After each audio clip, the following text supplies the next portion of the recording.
These are the stories that we need to tell to the coming generations. That's what was told to Israel over and over again. You need to remember these things so that you can tell them to the next generation. And we can't tell a story that we don't know by heart. And here's the thing. You know, everyone's living in a story, right? It's just a question of whether they're living in a true story or a false story.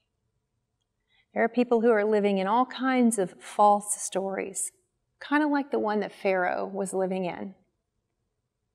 Who is Yahweh? I am. I am self-sufficient. I provide for all of my own needs. I am self-existent. I create everything that you see around me, and then I sustain it by my mighty, powerful hand. I am all-knowing. I am all-seeing. We have 1,000 I ams that we live in and tell ourselves that these are a true and good story. But what this story is telling us is the one true story. And it is, there is I am, and it is not me. But that I am looked down and heard my groanings. He saw, and he heard, and he remembered, and he acted. And that I am, he toppled all my idols. He rescued me from the narrow place, from slavery to freedom, from darkness to light.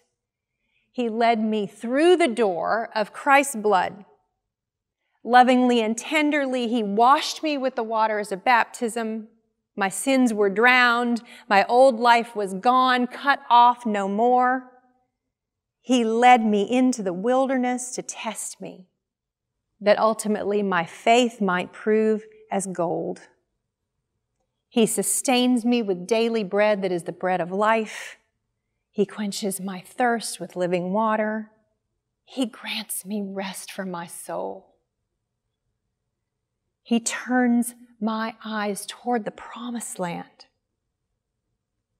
This is the true story. Anyone who has found their way into it knows that it is true and that the other stories are false.